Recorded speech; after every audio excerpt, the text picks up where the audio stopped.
Assalamu alaykum hormatly dinleyijiler. Men jurnalist Allam Murat Rahimov. Bugün 2020-nji ýylyň 11-nji oktýabry. Garaýş atly nowatdaky gepleşigimizde başlaýar. Bugünkü garaýş gepleşigimizde de dini azatlyk hem dini erkinlik bilen bagly meseleler barada gurrun etmekçi. Bilşiňiz ýaly garaýş gepleşigimizden geçenki sanyna biz ýörüýte tegeleg stol diskussiýasyny gurnap, şonda da käbir illeşlenmedi bilen şu Türkmenistanyna demokratik özgürlükler bolan ýagdaýynda dini azatlyk hem dini erkinlik meselesine hil çözülmeli bilen meseleni aralyp maslahatlaşypdyk. Şonda da biziň şu diskussiýaga gatnaşan illeşlenme dürli hili garaýşlar öňe şol gepleşikden soň käbir illeşlenme esasanam dinler illeşlenme olaňam dinlerdiklary öýde ýazýan hatlaryndan görünip dur. Käbir illeşlemeden käbir ýa-ni kynýalyk bildirenler hem bolly ha hududanam nägililik bildirenler näme mesele esasynda nägililiklerini bildirdiler. Olar ha siz ýa-ni ha siziň çykyş edenleriňizden ha biri näme üçin ýa bir türkmen ýa hristiýan dinini kabul edipdir bolýan şonu diýär bayram edip belledik şoňa begenlik diýip aýdyp oturýar diýär. Näme üçin ýa ha siz diýär islam dinini öňe sürüňiz hem şu dini meselede erkinlik verilmeli ýa adamlara näme üçin biziň öz dinimizi propaganda edýän dok, wagt edýän dok diýilen ýaly garaýşlar aýdýarlar. Ýa-da aýdylan ha siz diýär Allam Murat näme üçin Hudaý ananýan ýöne dini ananmak, ona hili bolýar siz dini ananman nädip siz Hudaý ananybilýäňiz diýilen ýa soraglary berýärler da. Umman şol gelen soraglanyň netijesinde men şu mesele ýene de birazrak bir içkinrak garamaly bilen netije geldim. Umman men özüm näme üçin men şu din arada şeýle gurrun etmek jogapkärçiligini özüm alyp oturýan. Her men çağlykdan mektep ýyllaryndan umumman özüm bilen immäri şu din, teologiýa, filosofiýa meseleleri bilen gyzyklanıp gelýän. Hatda men siýasat bilen meşgullanamda da opozisiýa bilen opozisiýon işe gatnaşan döwrümde de men bu gyzyklanmamy men bu öz interesimi şu dini mesela filosofiýa, teologiýa bilen gyzyklanmam asla men goýmadym. Sebäbi ol ikisi bir-birine gapma garşy gelýän adamdan ikisini bilelikde de alyp gidip bolýar. Adam öz durmuşynda olan ikisini hem alyp gidip bilýär. Ýa-ni syýasy dünýä garaýş bilen dini filosofik dünýä garaýş aslynda şol ikisini utgaşdyryp, oňuşdyryp bolýan zat. Men şoňa öz durmuşymyň dowamyna göz ýetirdim.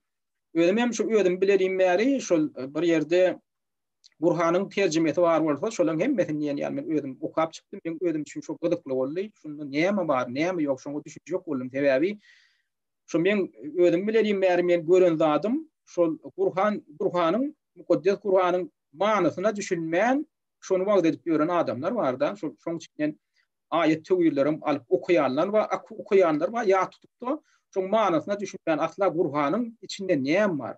Şoň ýeke sahypasyny okap görmedik adamlar özlerini mollda hataplap, agyny hataplap şeýdip wagt netiýet işlerini alyp barýarlar da. Menim şu datlary görüp şu şeýle bolmaly däldigini meni ýa çağlykdan düşündim. Şoň üçin men şu özüme maksat edip koydum. Men şu datlary düşünjek, şunu bir okap görjek. Näme bar şoň üçin? Ondan hatta ýöne bu taýda bir kynçylygyň bir tarapy bar da, şol hatta arap dilli adamlaram da Arap diline gurulýan adamlaram Arabistanyň Arap ýurtlaryny ýaşaýan adamdan özleri aýdýar Kur'anyň manasyna düşünmeklik aňsatda däl. Sebäbi Kur'an bundan 1000 ýyldan goly odol ýüze çykan zat, ondan o döwürde ol şygyr görnüşinde, şygyr formasynda Muhammed peýgambere gelipdir, soňra beýan edilenle de şygyr formasynda beýan edilipdir. Ondan şol döwrüň öz dialektinde beýan edilipdir. Şoň üçin manasyny çözmek hatta din alymlara da aňsat düşenok, şol arap dilinden başga adamlara da aňsat düşenok diýilen pikir aýdýarlar. Bulam ýerlikli pikir. Şoň üçin men şu durly hili terjimeleri okap deňeşdirip görüp özümçe bir netije geldim.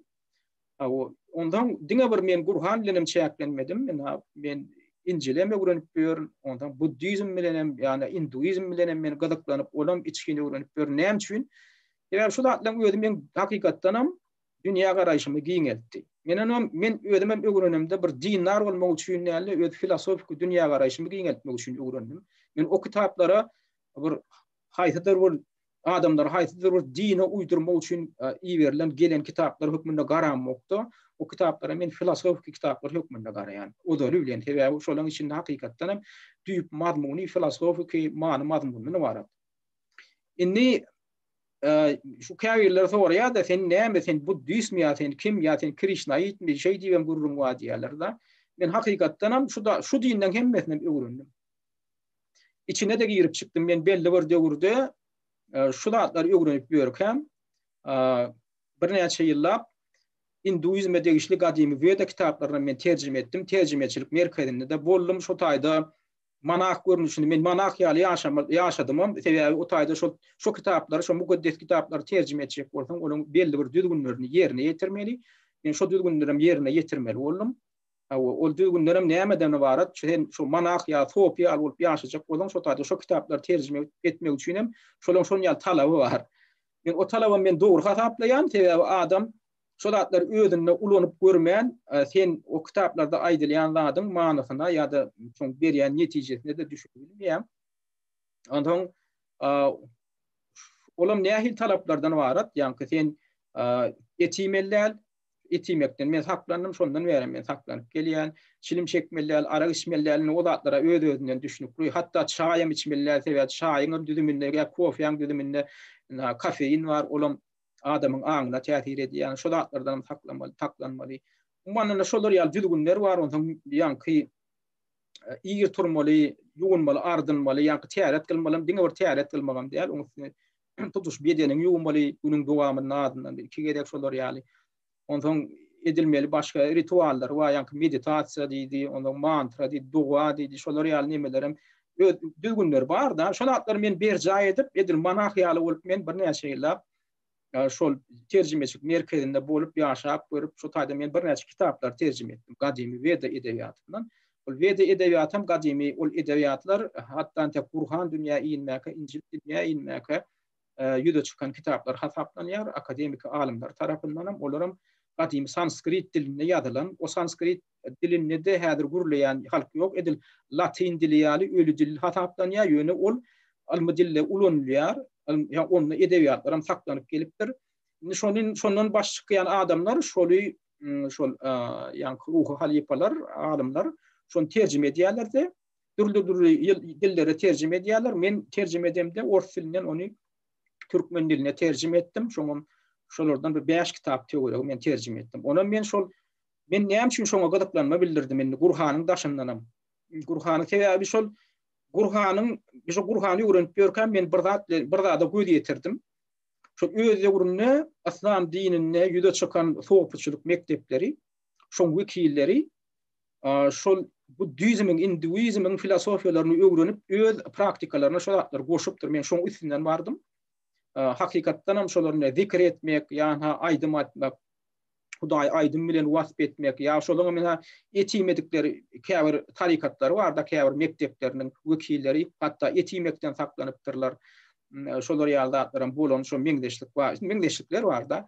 Men otaň bularym eger şu toplarym öz döwrüne şu Buddizm, Hinduizm ýaly filosofik taglimatlar bilen gyzyklanan bolsa, buň içinde nähil bar? Nähil zat bar? Bu näme bilen bular gyzyklanyrdy ka diýilen düşünje bilen men şol zatlar bilen gyzyklanyp başladym, öwrenip başladym.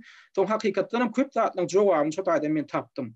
Şol hatda şol Gurhana degişli meselelere düşünmekde de, Gurhanyň çözgüdüni tapmakda da bana şu kitaplar uly kömek etdi. Şoň üçin men şu arada hatda şu döwürde kitap terjime edip öwrenýärmde özüm bir kitap ýazdym.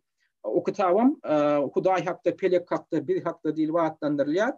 Bir marda Maruşahul Jahan neşriýatyna ilkinjiden bir soňky nuskalarynyň biri bir näçe gedip çap edildi. Bu bolyn awtoryň adam içinde iň soňky sahypasynda Saýdyna Allahym rahim diýip durandyr. Bu taýda men edýän işim şu döwürde men ýerine ýetirýän bu diýipem Veda edebiýatyny öwrenmek we terjime etmek boýunça halkara merkeziniň edebi işgary diýip ýazylgydyr. Men şu döwürde hakykatdan şol ýanky ýürüýte bir nişriýatyň terjimeçisi bolup işledim. Şu kitaplary şu kitabymdan da şu kitapçamda bari o 60 sahypadan gowrak kitapça. Men şunu şol Gurhanyň mysallary getirip deňeşdirmeleri esasında Veda filosofiyeti bilen, şu gadimi Hinduizmin filosofiyeti bilen, şu Sufizmin filosofiyetini deňeşdirdim. Ondan soň mawtumulyn döredijiliğine bar olan zatlar bilen hem deňeşdirip gördüm. Burhan'a bar olan zatlarda da birden paraleller gördüm. Şolara analiz edip şu kitabı ýönetemen ýazdım. Ýöne bu kitabı dükanlarda sattırmak mümkün bolmady. Sebäbi Niyaz döwründe başga filosofiya, başga dine degişli zatlary neşir etmegem ýa-ni resmi ýol bilen dükanlarda satmagam gadagan, ondan soň şo gadagançylyk dowam edip gelýär. Men şo eýle kıyanky 5 tane terjime etdim diýen kitaplamam şoňam 3-sü, 4-sü çykdy, çap bolup çykdy Moskwada. Ýöne şonam biz ýa-ni Türkmenistanyň kitap magazynyna, kitap dükanlary bilen alalaşyk baglaşyp, şolarda da yerleşdirmek, şonu tatmaklyk barada alalaşyk baglaşyp bolduk ýöne. Oňa da Türkmenistanyň şol ýa-ni häkimiýetleri hem şu kitap dükanlarynyň ýol başçylary, kitap dükanlary alalaşmadylar, çekindiler. Ýokardan ruhat bolmasa bir onu satyp biljek däldiğini görmüşdi. Şeýlelikden soň şu kitaplary ýöne elle satýan bir kitap satyjylara sattyrmaly boldy belli bir derejede. Ýöne şonu resmi ýagdaýda dükanlarda sattyryp bolmady da. Men bu tarih men ýa-ni şuňky ýetgejek aýda oturyn, ol ýa-ni men diýjek bolýanlarym dini taglimat öwrenilýänine birazajyk şu Muhammed Peygamberiň aýdýanlary bar da nemede hadislerde ilm nirde bolsa da bar da gitdi şonu alýada. Şol din ilmi diýilýände ol diňe bir ýa Burhan bilen ýa Injil bilen şäklenen ol ilm. Hudaýa degişli, Allahy düşünjeleri degişli zatlary nirden öwrenip bolýan, öwrenip düşünjäň giňeldi bermeli. Ne ýa-ni bizim dinleýijilerim, bizim käbirleriniň berýän soragy bar da, siz näme üçin dini ananmakda Hudaýa ananýan diýdiniz diýende. Hakykatdan ham dini ananmak bilen Hudaýa ananmaklaryň arasynda yer bilen göýük ýaly tapawut bar. Ol tapawut nämeden bar? Sebäbi din köp, Hudaý bir. Bütün älemiň göz başy bir näçe tany bolup bilmeýär. Bütün älemiň göz başy dine bir bolup biler.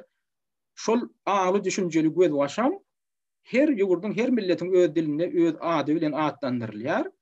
Ýöne ahyrdan gödüňünde tutulanda şol Hudaý gödüňünde tutulýar. Şol Allah Teala, Allah gödüňünde tutulýar. Ýöne biz her ýemizin şu öz dinimizi dogry diýip ady beýlek adamdan boýundan dakçak bolsak, bu tendensiýa hiç açanam ýeriň ýüzünde parahatçylyga getirip bilen, o getirben bilmez, getirben bilmedi. Egerde biziň dawamyz şu din bolman, dine Hudaý bolsa, o taýda dawa eder ýalda ýok. Dine ýöne anyklaýmak gal. Sen Hudaý ananýan, hatda ananmaýanam bolsa adam, şoňa da haky bar, biz şoňa düşünmeli. Eger biz özümizde hakykatdan musulman hasaplayan bolsak, ol diniň ady bilen adam öldürmek ýa agresiýa etmek olam diniň düzgünne gawat delen, ol İslam dininiň hem düzgünne gawat delen. İslam dini parahatçylyk din diýip adlandyrylýar. Burhanna da. Ýöne näme üçindir köp adamlara ýa dinarlaryň hereketine teretýän bolýan, şu din hakykatdan hem şolong dini, şolong ýöredýän dini parahatçylyk dini mukadilen din däl bolaýmasyn diýilen şu höder ödýän. Näme üçin? Şoňa sebäp bolýan zat Burhan däldi, adamyň göz hereketi. Şoň üçin näme gaýta eger Burhany okan bolsaňyz gaýta şu nemeň ady tutulýandyr. Ibrahim Haliliň ady tutulýandyr.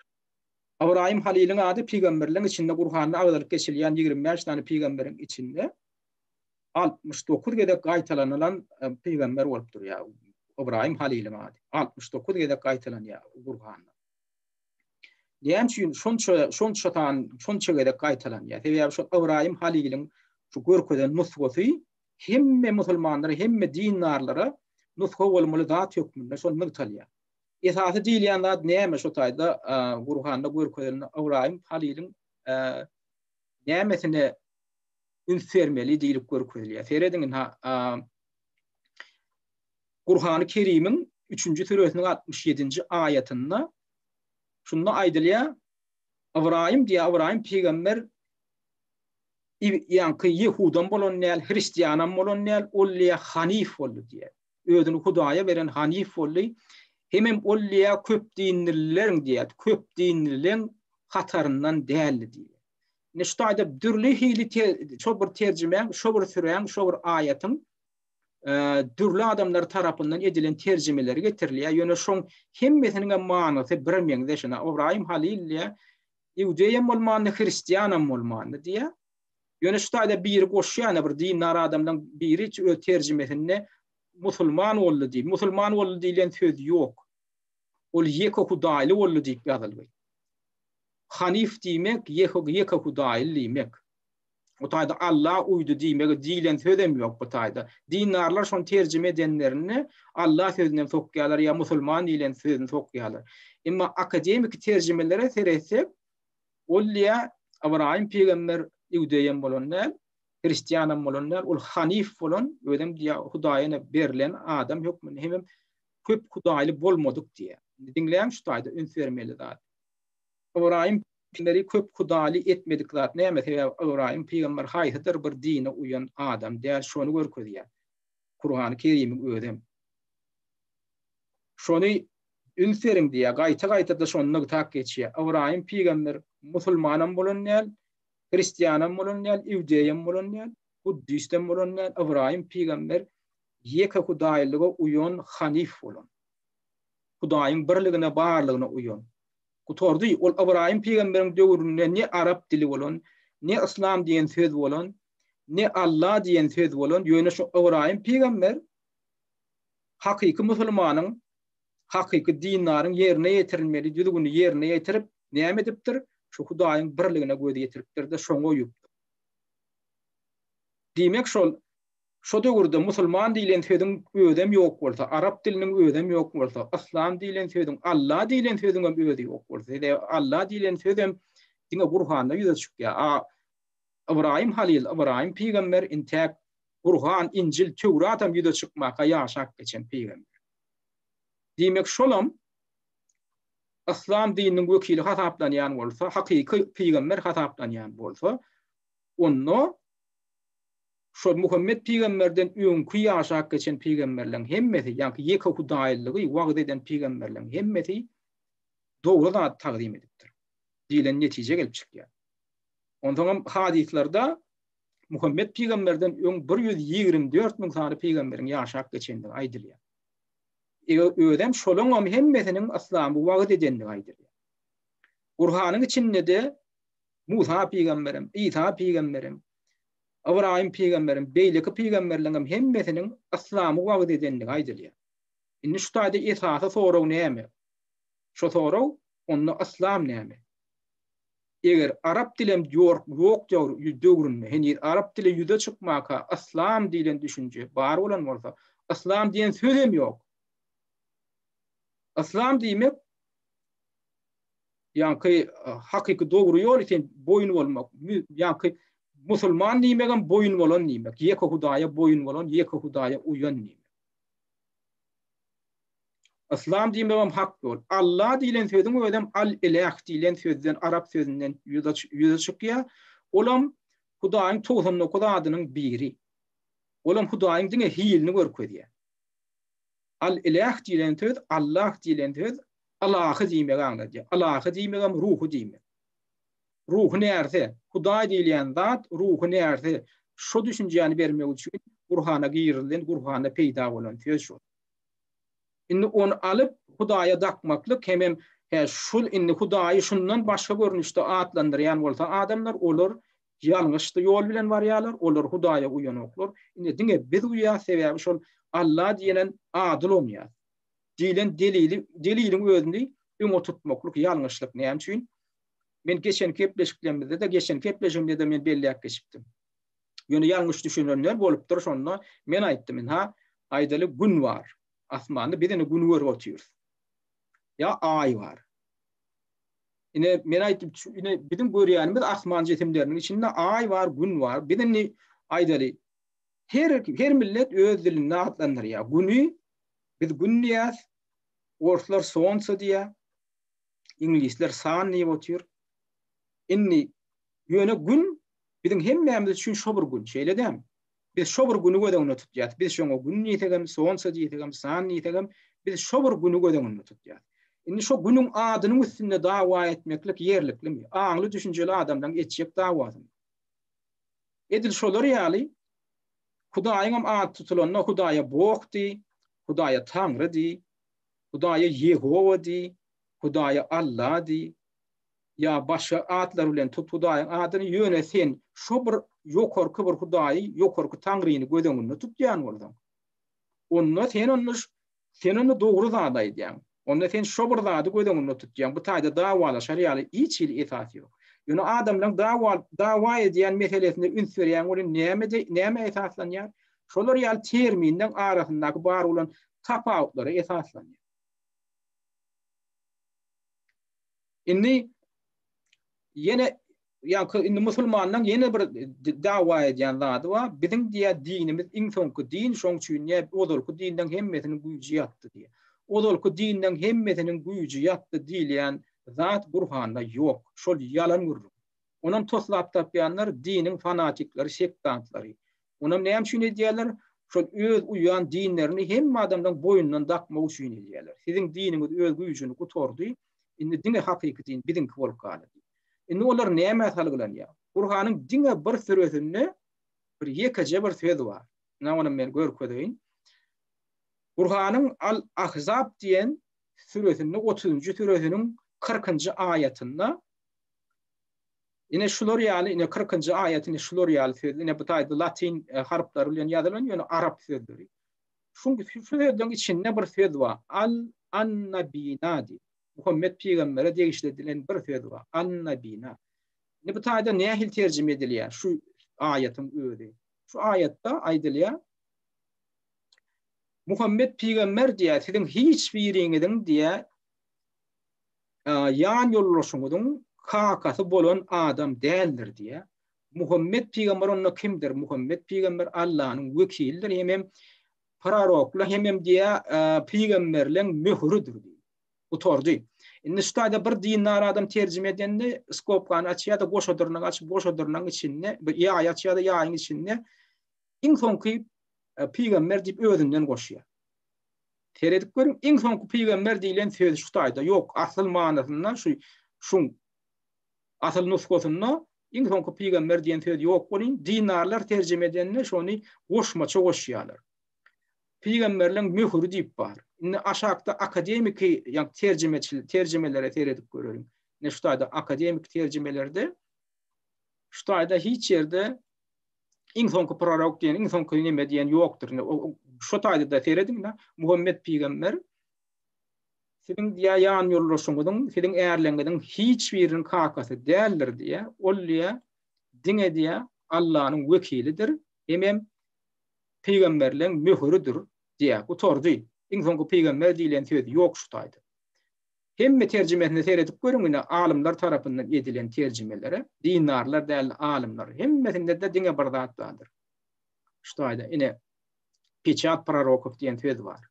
Indi şu sözüň üstünde dawa edýär.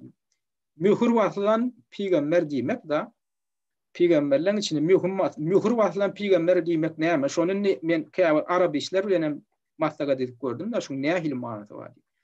Şol arap dili uğrundan alimler dinarlar däl men ýene de gaýtarýan. Dinarlar diňlesen şo diýe iň soňky peýgamber şundan soň peýgamber bolanok diýilen manyny diýilen man çykarjak bolýarlar.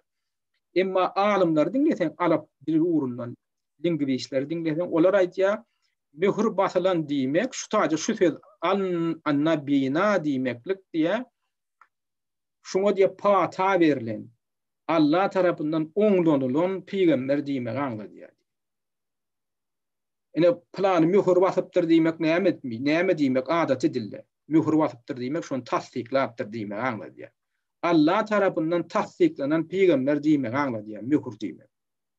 Emma şu jagada ýekece aýatyň manasyny çepbe çöwürip ýok, şu iň soňky peýgamber diýilen şundan soň peýgamber bolmaz diýmekle aňladýar diýip dinarlaryň özleri toslap tapyp bir ideýany, bir taglimaty şonu ine ýeketäk diýen iň soňky din, şunu almasaňyz siz gutordy, indi dogloga gidýäňiz bilen netije çykarjak bolýar. Emma bu netice Kur'an'ın öz içindeki köp sanly beýleki netijelere garşy gelýär. Olam nähil netijeler? Näme seyredip görerin? Aýdalyn şo Muhammed peýgamberiň ýeketek peýgamber dälligi barada Kur'an'ın 5-nji suresiniň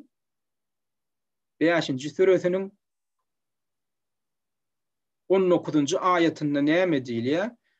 Sizin diye kitap uğradılanlar deyip size yüzden ya ben adamlara yüzden ya kitap gelenlere kitaba iyi olanlar diye size diye bizim diye peygamberimiz geldi diye bizim iyi veren yankı hoş haberçimiz geldi diye size diye düşündürüş verip diye şu kitabın mantığı arada ondan haçan geldi diye şu tayda bir söz var vavreme perriba mejdu paslannika şolya köp sanly peýgamberliň gelmekleriniň arasynda dören ara kesmede geldi diye.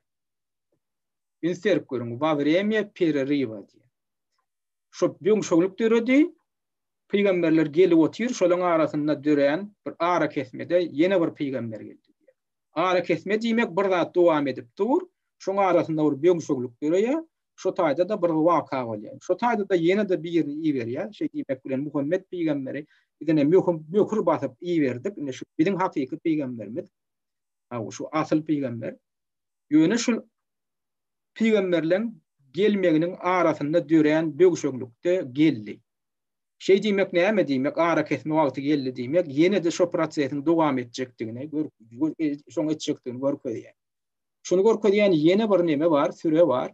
Ayet var. Ola minha şu taýda 17-nji süreň 77-nji aýatyna şuň ýany bir zat diýär Allah Teala ýani Kur'an'da sen niye öldürjeklerim tapylar diýe öldürjek bolandyrlar sen diýe ýöne diýe bu adat diýe peýgamberlere hüjüm etmeklik diýe adaty nadan adamlaryň peýgamberlere hüjüm etmekligi diýe bizim diye öz adatımız diye öňden gelýän destur boýunça bolup geçýär. Sebäbi diye biz diye sizden öňüm senden öňüm diye öz peýgamberlerimizi iyi beripdik diye şolar da diye şolaram şon ýaly kösençleri başdan geçirdiler. Ondan maý diye ini naýjoşdy для нашего обычая перемен. Ondan maý diye ýöne şu desturu diye şol peýgamberlere hüjüm edilmek desturu diye şo adatyna diye hiç açan ya soňlama ýokdur, şuň soňu ýokdur diye. Ine naýjoşdy для нашего обычая перемен. Diýmek, şo peýgamberlere iýdigi derli gelip duran bolsa, şolara da iýdigi derli hüjüm edilýän bolsa, şuň öýde bir adaty urlen zat diye. Şoňa diye, şoňam diye soňu bolmaz diye. Indi men näme üçin köplen şol akademik alymlaryň terjimesine aýratyn ähmiýet berýän. Sebäbi ýanky belläp geçirmýäli. Dinarlar terjime edende eýem özlerini dinar hökmüne alyp baryp dini garaýyş bilen garap bu Kur'ana bir filosofik bir taglimat, ruhy bir taglimat hökmüne däle öz dinleriniň kitaby hökmüne garap şonam eýem öz beýnilerine guýulan düşünjäň esasyna düşündirjek bolýar. Şolam adamlary ýalňyşlyk geçerýär. Şo dinarlaryň özüne eýýän bir galyp bar. Şo galybyň esasynda pikirlenip men aňyma maňa düşündürende men mollam, men ahunum, men mollamym şeýle düşündirdi. Şolam şeýle bolmaly şo çygyrdan çykyp bilmeýän düşündi.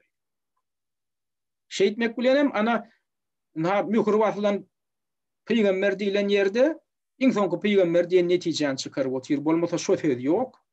Ýa-da iýdigi derli gelip duran peýgamberleň biri diýilýär bolýan, ýok iň soňky peýgamber diýip otyr. Şunatlaram akademik terjimelerde deňeşdirip görýän bolýan.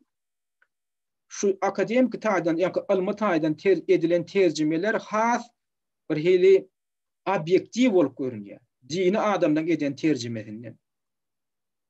Şoň üçin şu meselede dini adamdan eden terjimesini almaly, deňeşdirip görmeli. Ne şu taýdyň gowy tarapy ýanky görkeden saýtymyň gowy tarapy bar. Şu taýda islenlik ýanky şu Kur'anyň islenlik aýatynyň hem süresiniň terjimeleri bar. Şu taýda bir giden adamdan terjimesi berilýär. Islenlik şu dene nämeýäni görjek bolsaňyz, şu taýda ne süresini birinji süresini tapýaňyz, süresini goýýan, mysal üçin ýene 17-nji süreni goýdum da, onuň haýsy aýatyny tapjak bolsaň, aýatyň nomeryny ýazýaňyzda şutak basýaňyz bolýan. Şol aýatyň şol süren hem şol aýatyň terjimeleriniň dürli varianty çykýar. Ne şutaýda aýdaly adından 1, 2, 3, 4, 5, 6, 7, 8, 9, 10 tany dürli terjimeler çykýar. Dürli adamdan eden terjimeler. Olam siz alyp jeňeşdirip bilýäňiz. Ondan şoňdan netije çykaryp bolýar. He, dinar adamlar bunu nähildirek düşünürýär, ilmi adamlar bunu nähildirek düşünürýär. Ana şolar ýaly garalanma, şolar ýaly nukdalardan öwrünilende has obyektiwrek bolýar. Ondan ne teledin, şu terjimege edip gelende daýny bir aýtdyk, ýa kıyaly zatlar Gurhanyň özünde ýok, şol insonky peýgamber diýilen. Eger insonky peýgamber diýilýän bolsa, onda inha aýdaly Gurhanyň inha 4-nji süresiniň 150-nji aýatynda näme diýilýär? 4-nji süresiniň 150-nji aýatynda na şeýle diýilýär. Biz diýe şu taýda terediňler, Hudaýa we onuň peýgamberlerine ananmaýanlar diýe. Hudaýa we onuň peýgamberlerine ananmaýanlar, Hudaýyň peýgamberlerini onuň özünden üzüňleşdirjek bolýarlar. We näşde bir giden terjimeler bar-da, şolary seredip görüň. Ýene bir gedek gaýtyrýan, Hudaýa we onuň peýgamberlerine ananmaýanlar, Hudaýyň peýgamberlerini onuň özünden üzüňleşdirjek bolýarlar. We biz olardan käbirlerine ananýarys, käbirlerine bolsa ananmaýarys diýmek bilen ortalyk bir ýol haýlap çykjak bolýarlar. Olar hakyky manasynda kafirlardyr. Biz ol kafirlar üçin betnam edici jedalar taýýarlap goýdyk diýilýär.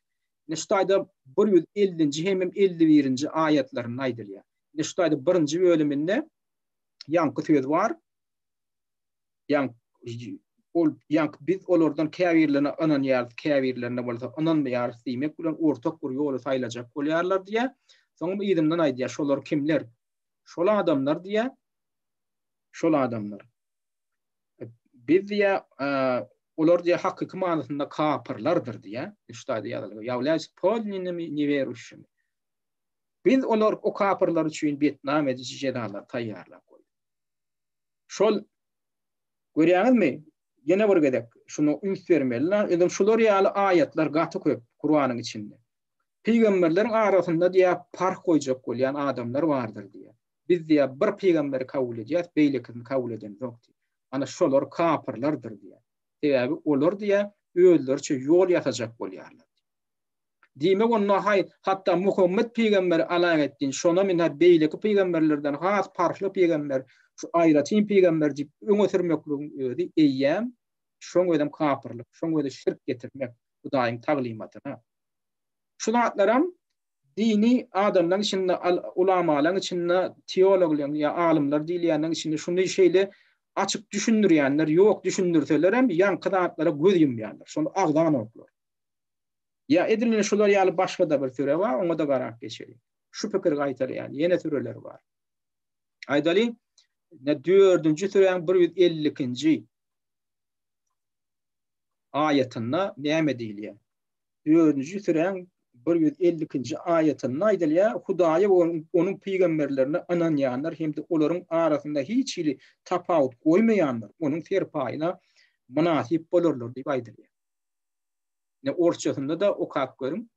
Teх же, который уверовал в Аллаха и его посланников, ödem köplük tanaydı. On peygamberine diýilýän nädir? Peygamberlerine. И не приводит между ними никакого различия, он вознаградил по заслугам. Ýene bir edip gaýtalýan. Hudaýa we onuň peygamberlerine ananýanlar hemde olaryň arasynda hiç ýyly tapawut goýmaýanlar, onuň serpaýyna munasip bolar. Indi şu aýdylyp oturulan zatlar İslamçylaryň, ýani musulman özlerini musulman diýip hasaplayan wagt netikatçylaryň aýtýan zatlaryna gabat gelýärmi? Şu peýgamberler arasynda fark goýmalylar diýilen zat agdaýarlarmy? Ýok. Olar diňleseň, ýok, İsa peýgamberim biziň kitap, Musa da biziň kitap, olar başga diniň wekilleri diýilýär. Kur'anda bolsa olar aýdylýar, ýok, şolaram İslam dininiň wekilleri, İslam dinini wagt edipdirler. Ondan yüde çıkmak mümkün soru. Ondan ne edip olur tiyada bir dinleri dörüdüptürler. Yani şunu onda Judaizm deyip yani Hristiyançılık deyip tiyada bir dinler var. O dinleri dörüdün yankı peygamberler değil, dinleri dörüdün adamlar.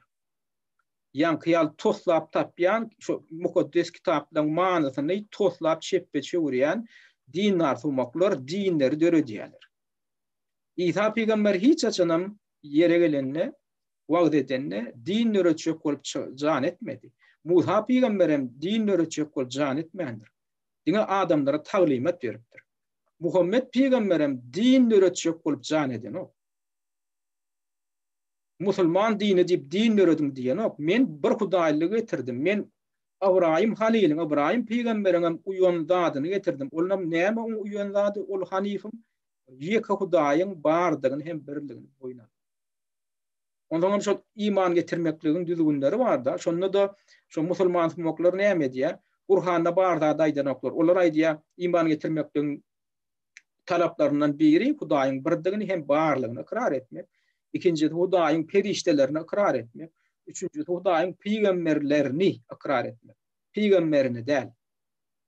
Kur'an'ın hayta ayetini alıp görsen, şu arada bellek geçen, nıgtak geçen ayetini alıp görsen, peygamberlerini diyendirler.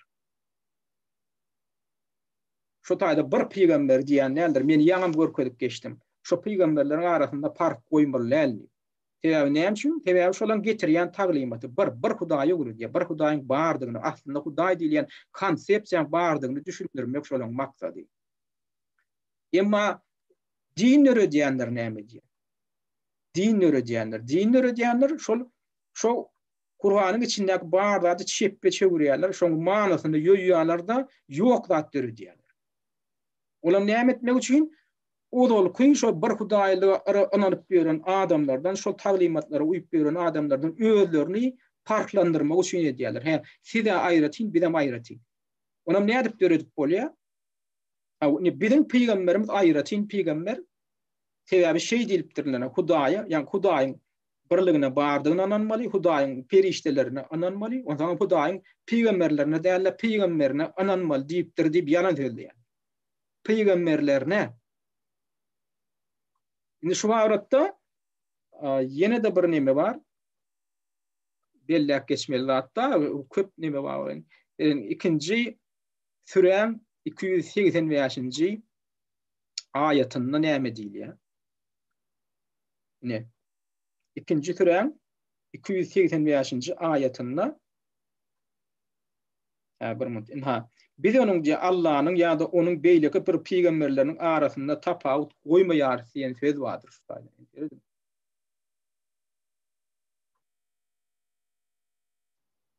Ne? Мы не делаем различий между его посланниками. Hudaya idea.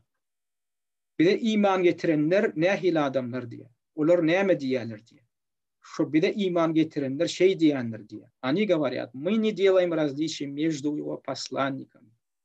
Bir de iman getirenler diye Hudayın hem onun peygamberlerinin arasında bir hiç il tapavut görmeyeriz, koymayarız diyenlerler diye.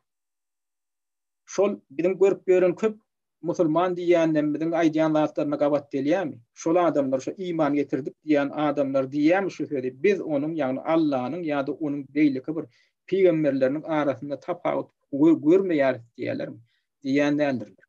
Men şu zatları misal getirmek bilen ne mena etcek ol yani şu iman getirmedik adam hatta musulmanın bolup bilen o. Şu iman getirmekliğin 6 tane düzgününü berca etmek için yankı düzgünleri berca etmeli. Şu dil yanladı kabul etmeli, şunu yüreğin bilen kabul edip şunun dimeyi başarmalı. Bir peygamberlerin hemmesine den derecede qarayat, şu peygamberlerin yolunu tutyan adamlar demek doğru yoldan var ya. Özlerini Hristiyan deyip hasaplatalarım, şolaram şol hanifliği yürüdüyor. İbrahim peygamberin yürüden hanifliğinin şon yoluna eriyor. Şonu ikrar et. Şimdi olan bolyan, olur yanlış yoldan baryalar demek mümkün. Yani ona baka vermek için siz öngülen in olmanla şolun hemme taglimatını için öğrenip çıkmalı. Ama hayta musulman ne şolar aydiyanlar bolya Olağım dini doğrudur. Olağım yankı İsa peygamber doğru adı getiripdir. Yönü son on yolunu bolanlar yankı taglimatını yoyup son taglimatına eğirmedikler köpelipdir. Son çüynem täze bir din geldi. Deyip düşündürecek bolyanlar var. Olam yanlış. Näme üçin? Sebebi täze bir din gelen okda şo bir taglimat gelýär. Olam o taýda hükman inni öňküden ýüze gurup şunu kabul etmeli diýilen görnüşde gelen ok. Şo taýda Burhanyň içinde gaýta-gaýta aýdylýan bir zat bar. Musa peýgamberiň hem İsa peýgamberiň hem ýyna eýerjileriniň içinde biziň beren taglimatymyzy ýoýýanlar şoňa ýalňyş eýerýänler bar diýilýär. Ýöni şolaň hemmesi şoň ýaly diýilen ok. Şoň üçin ol berilen taglimatlar güýjüni ýatyrdy diýilen ok. Kur'anda hiç ýerde ýok. Şol öňkü taglimatlar güýjüni ýatyrdy diýilen ok. Diýilýän dat şolaň içinde de adaşanlar bar diýilýär. Indi näme? İslam dininde adaşanlar ýokmy? Eger İslam dininde adaşanlar ýok bolsa, ol bu adamdan kellesin ketip gören öldürün İslamça hataplayanlar näme? İslam dinine degişillämi? Siz degişli dälip bilersiňiz ýöne şolary degişle diýerler öldürni. Onda şolara ma adaşanlar. Onda İslam dinine öz güýjüni ýatyran bolup çykýar. Eger şol okuyukda nädir uğralsak, eger Hristiýanlaryň içinde de ýalňyşýanlar bardyr, o hakda gurrun ýok. A musulmanlaryň içinde şolar ýaly ýalňyşýanlar admy? Eger ad bolsa näme üçin musulmanlaryň içinde şunça dürlü garaýşlar bar. Burhany düşündirmekligiň şunça Burhany manasyny çözmekde şunça dürlü düşündirişler var, hem çözgütler var. Näme üçin şunça mezhepler var? Näme üçin şunça mektepler var? İslam dininiň içinde öz dürlü ýollar var. Näme üçin biri ýanky tiňengem janyna ýanky nimetmeler, ziyan ýetirmeler diýip otyr bir musulman. Hiç janlaryň janyna da ziyan ýetirmeler diýip otyr biri. A birem ýok, şu biziň dinimizi kabul etmese, şoň kellesini almaga da biziň hakymyz bar diýär. Kur'anyň içinde şo zat barmy? Kur'anyň içinde agresiv ideýalar bar, ýöne bir zady gözeňde tutmaly. Şol Muhammed peýgamber gelen döwründe Muhammed peýgambere 40 ýaşyna baranda şol Kur'an-ı Kerim gelip başlaýar. Soňam şonu wagt etjek bolanyny garşylyk görýär. Muhammed peýgamberiň tarapdarlaryna garşy hüjüm edip başlaýarlar adamlar. Dinsizler ýa-da köp hudaýlygy uýup beren adamlar bulara garşylyk görkezip bulara hüjüm edip başlaýarlar. Indi şol taryhy döwrem hükman bir şu kontekstde gözeňde tutmaly. Näme üçin Kur'anyň içinde käbet agresiv hereketlere içerýän ayetler peýda bolupdyr. Şu Kur'anyň ýygy derli gelen döwrüni, şoň berilen Kur'anyň öz ayetleriniň Muhammed peýgambere berilen 20 ýylynyň dowamyny gözeňde tutsak, şu Muhammed peýgamberiň töwereginde dürli hil wakalar bolup geçýär. Şu İslam dinini ýaýratmak bilen baglanyşly, şonu wagt etmek bilen baglanyşly dürli hil wakalar ýüze çykýar. Şu Kur'anyň ayetleriniň gelip duran täze ayetleriniň mazmununyň üýtüp durmagy şol bolup geçýän wakalary görä bolýar. Näkäbirler ananmazlyklara mümkin bu Muhammed peýgamberiň öýü toslap tapanlar ýa-da buňa bir ýazyp berenler diýip. Ýok, bu hakykatdan bir keramat ýol bilen Muhammed peýgamberiň özüne dahil ýa-da da gelendigine düşünmek kyn näl. Hakykatdan. Ya Muhammed peýgamberiň özüniň hatly sowatly adam bolmandygyny gödeňini tutsak, Kur'anyň hem şeýle çeperçilik derejesinde ýokary derejede ýazylan ýa beýan edilen dünýä ýygynyň eserdigini, poetik eserdigini gödeňini tutsak, ony Muhammed peýgamberiň özüniň ýazyp bilmejekdigine biz düşünüp bilýäs. Ýöneňde şo taýdaky beýan edilýän zatlaryň içinde käbir agresiw görkezmeler bar. Hakykatdan hem şo taýda bar. Eger saňa hüjüm edilýän bolsa, onu olardan aralmaklyk diýilen ýanky görkezme bar.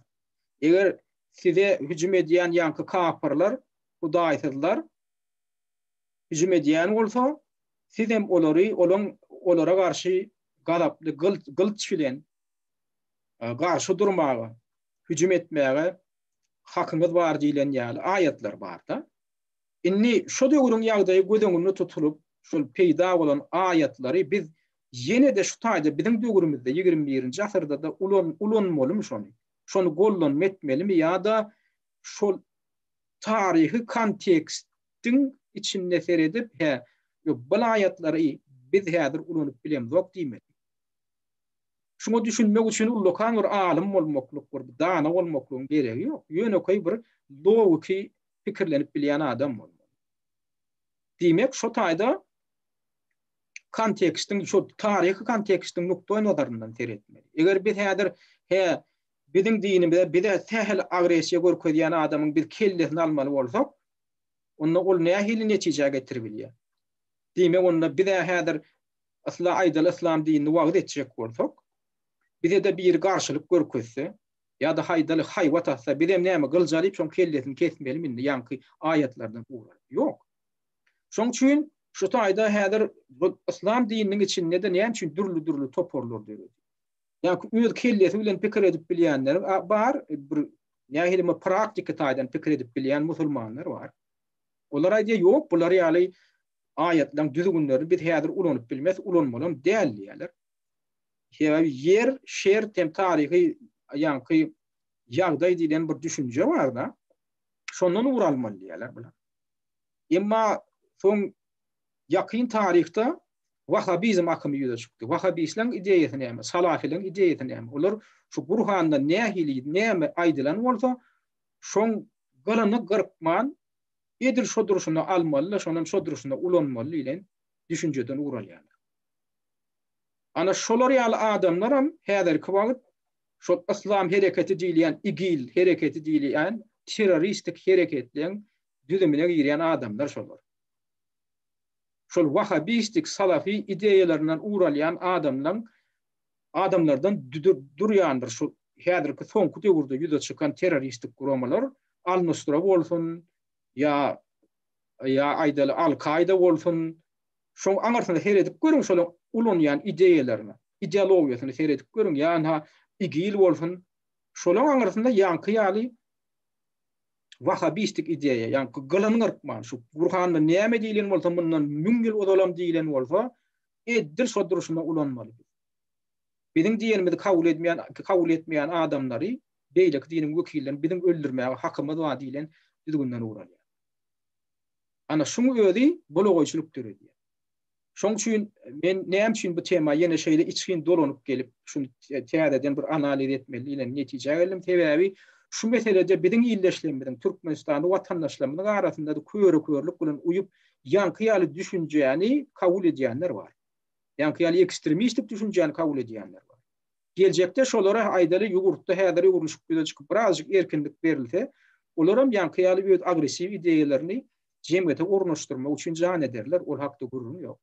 Şoň üçin şu Kur'an bilen baglanyşyp seredilenni şolaň ideýasyna orun bolmaly. Şolaň ideýasyna düýünden orun bolmaly. Ondan inni ýene bir zatda bu taýda aýdylmaly zat.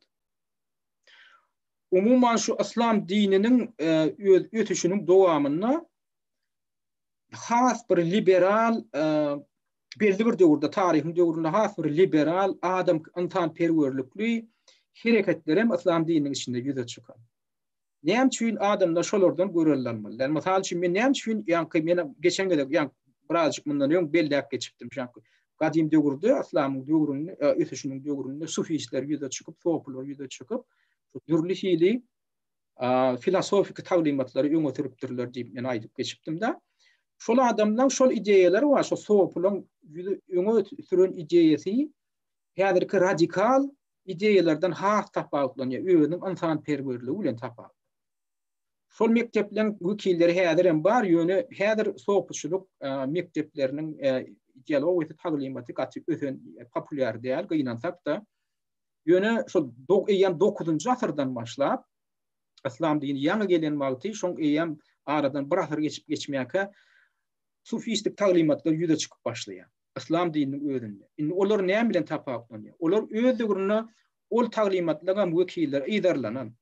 Onu iderleyenler kimler? Onu iderleyenler bedil häder ki ýaly fundamentalistler. İslam dininde nähil şolar emele gelýän nähil fark var. Şu sofistik umuman sufizm häder kütügürde sufizm umuman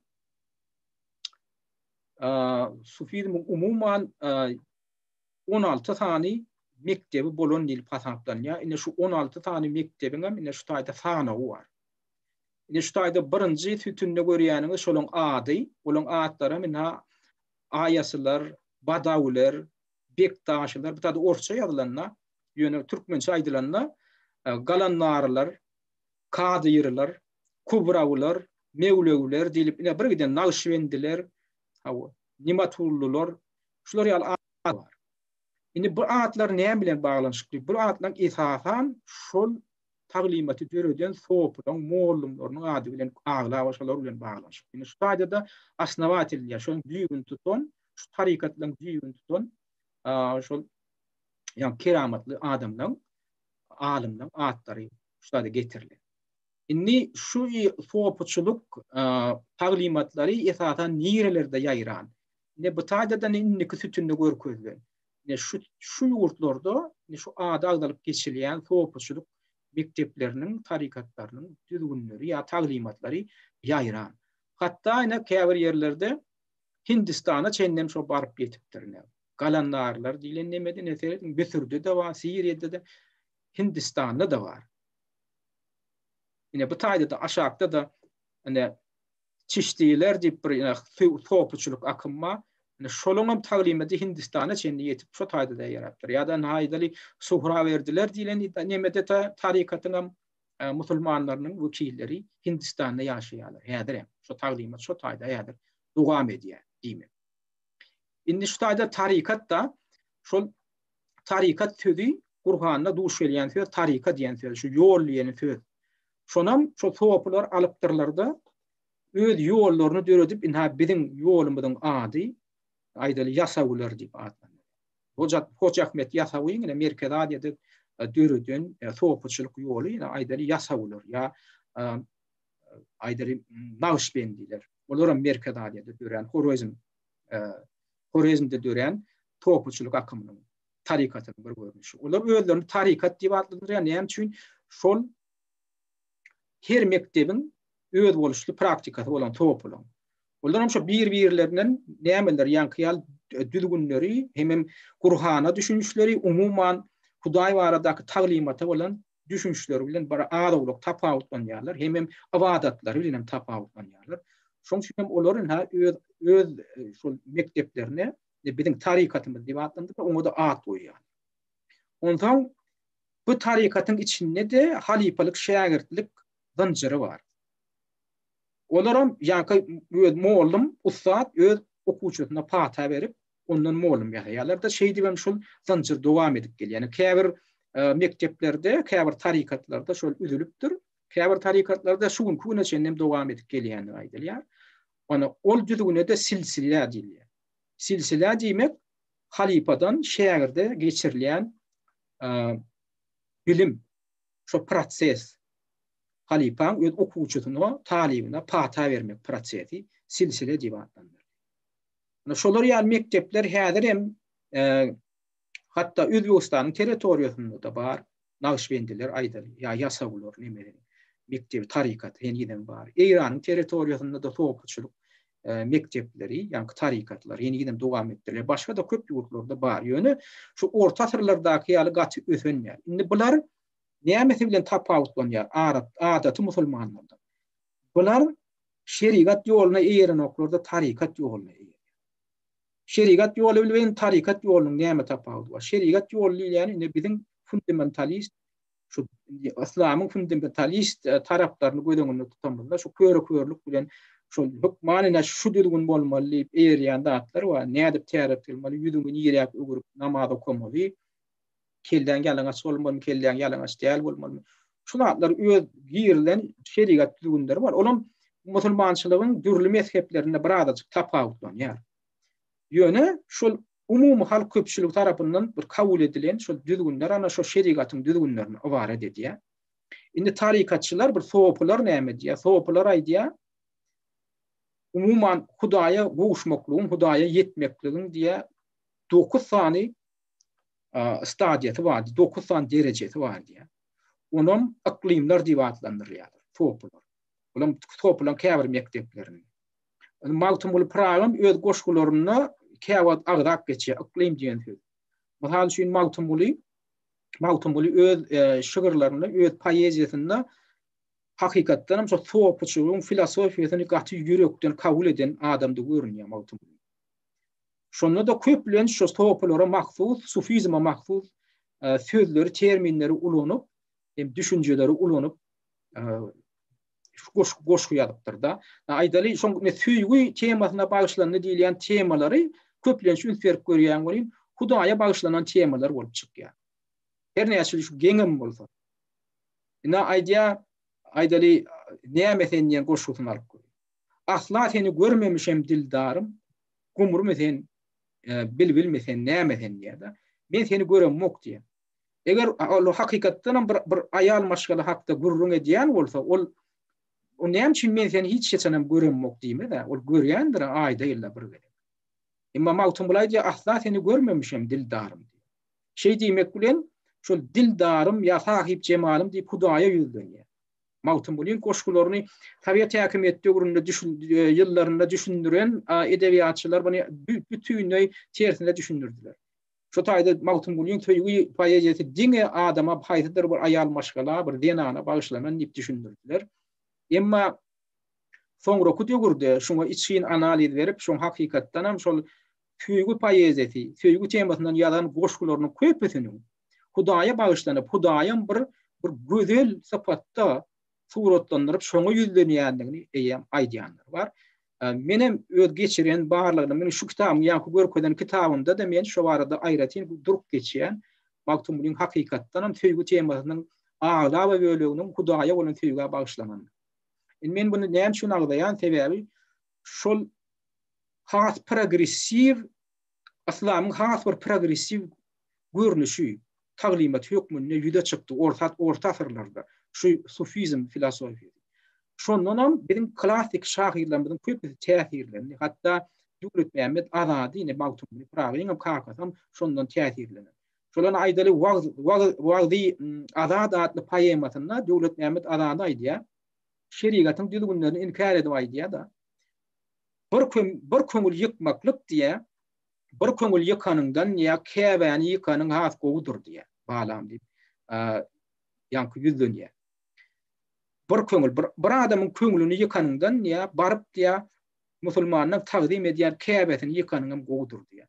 Şeý diýmek bilen adam gymmatlygyny şu progressiv ideýany ýa Magtumulyn kakasy Döwlet Mähmet Azady şeýle ýokary götürýär. Indi on taglimaty bilen häzirki islamçylygyň alyp barýan taglimatyny ýöne deňeşdirip görseňiz, düşünýärsiňiz, näme derejede bu ikiniň arasynda fark bar. Magtumulym ýa-ki ideýalar üstürip, hasam üstürip, sufizm ideýalar bilen gollanyp, Hudaýa gorku bilen gulluk etmek, däl söýgü bilen gulluk etmek ideýasyny öňe sürip, şonam Hudaýam edil sahip cemal gözleýän ýa gözleýän aýdýar. Ýa-ki näme sen diýen goşgusynyň iň soňuny ünsürip görüň. Magtumul geç namysdan aryndan el götürgün. Bu wepasyz käriňden. Jahan doly sen gapyl sen ýaryňdan ýa mesmisen, ýa şeýdämi näme sen diýär. Jahan niye tutuş Hudaýdan dolýar. Sen ýaryň diýär şo Hudaý, ýarym diýen şo taýda görünip durýar. Hudaý diýär tutuş jahan niye, jahanna dolýar sen Hudaýyň. Sen şonu görüp bilmedi ýa henmi şeýdämi ýa mesmi näme sen. Ýa-da aýdalym Magtumulyn meniň sahip cemalymy gördüňmi diýen bir goşgusy bar. Şo goşguda aýdýar, şonda da sahip cemali Hudaýa ýüzlenýär. Hudaýda şeý diýär, Hezret Ali etti eleme dawy, kaptan käbä etti Hezretiň çawy, ýa iklim eýeti Ahmet ýasawy, meniň sahip cemalym gördüm. Bilserin, eger sahip cemali bir aýal maşgala ýüzlenýär, şonu gözleýän bolsa, o näme üçin Hoca Ahmet ýasawy ýüzlenýär? Ya aklım eýesi Ahmet ýasawy, meniň sahip cemalym gördüm. Sebä onuň näme üçin onu aklym eýesi diýip atlandyrýar? Men ýa-ki belläp geçişmýäli sopularda, sofistik taglimatda, filosofiýada Hudaýa yetmekdigiň 9 sany derecesi bar diýip hataplan ya. Şoň olaram aklymlar diýip atlandyrypdyrlar. Şoň 9 derejesine eýe bolanam musulmanyň içinde bir tane adam bar, şoň birem Hoca Ahmet Ýasawy diýip hataplan ya. Şonu soplar şonu etijaga etdirler. Hoca Ahmet Ýasawy şo geçmeli 9 sany dereceden stadiýadan ötüşün Hudaýa ýakynlaşmak ötüşüniň stadiýatyndan geçipdirdi. Aklymdan hemmesine eýe bolan diýip hataplanýar. Magtumuly program ýöz goşgusynda ya aklym eýesi Ahmet Ýasawy diýmek bilen şu aklymdan hemmesiniň eýesi bolan Ahmet Ýasawy. Sen bir Hudaýy gördüňmi? Meniň sahip jemalymy gördüňmi diýip bildiler. Indi şol goşgusynyň iň soňky kupletinde, iň soňky bendinde näme diýär? Ýani Magtumuly näme diýär? Iň soňunda ýüzlenende hatta Cebrail perişte ýüzlen. Olay diýär, ya ady Cebrail hakyň emini meniň sahip jemalymy gördüm. Magtumuly gözläp tapa bilmedi roýy demini. Ya hakyň ya ady Cebrail hakyň emini meniň sahip jemalymy gördüm. Şo diýeni Cebrail peýgamber, Cebrail perişte Magtumula diye Muhammed peygambere Kur'an'ın sürelerini, ayetlerini açan perişte hataplanýar da. Şolam Allah Teala'dan alypdyr diýip hataplanýar. Diýmek şol hakyň emini Cebrail perişte şo bir gördüm ka sahip jemalymy diýip sora goýar Magtumul Kur'an. Umuman şu tüýgü temasy Muhammed peýgamberiň bir aýdan sözlerine talgylanylýar, ýani hadislerde. Hudaýa bir gedek diýär Muhammed peýgamber aýdypdyr diýär, Hudaýa tagdim etmekligiň 3 tane görnüşi bar. Birinji görnüşi Hudaýa gorku bilen gulluk etmek. Ikinji görnüşi Hudaýa emlek han tamaşalygy bilen gulluk etmek. Üçüncü görnüşi Hudaýa söýgü bilen gulluk etmek. Şoň iň ýokarkysy Hudaýa söýgü bilen gulluk etmekdir diýip ýantapdyrlar. Ine şular ýaly progressiv ideýalaram beýan edilen hadislerde da sopulun nimelerinde sufizmde de näme üçin men diýjek bolýanlarym adamlar ine şular ýaly progressiv ideýalardan hemme adamlara canlarlar bolan söýgü hormat diýip şol hemme adam Hudaýyň barlygyna Hudaýdan gelip çykýan zat ýokmunda näme üçin garamaldy. Näme üçin şo duýgu bilen dini ýöretmeler eger ýörügem bolsa. Ana men şol ideýadan uralýan men aýdamda men din oýanma Hudaýa uýan diýemde sebäbi din ýanky köre-körlüge çagyrýar gynansak da sizinkiden tapawutly sizinki ýalňyş bizinki dogry diýilen düşünjäni adamyň beýnine goýýar. Emma Hudaýa bolan söýgü duýgusy, Hudaýa söýgü bilen gulluk etmek ideýasy, onu Hudaýyň hemme barlygyna hormat goýmak. Şoň yaradan zadynyň hemme zadyna hormat goýmak hem söýgü bilen garamagy ünleýär.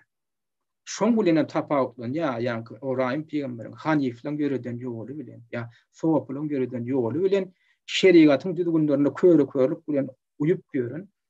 Dinarlaryň arasyndaky tapawutlar umuman şondan bar. Şoň üçin men bugünlükçe umuman şu dini taglimatyň esaslary hem filosofiýa bilen baglanyşykly gurrunun öz borçly bir birinji bölümi buňa almy taraplarym bar, Hudaýyň bardygyny ýa ýokdugyny nädip suwd edip bolýar. Men geçen gedek birazcık ýagdydyp geçdim. Bu barada da sora berenler boldy. Ýöne men bu mesele aýratyn dolanyp gelmekdi gödüňde tutýan. Şu günlükçe de şu gepleşigi ünferip dinleýänimiz üçin köp sag bolun.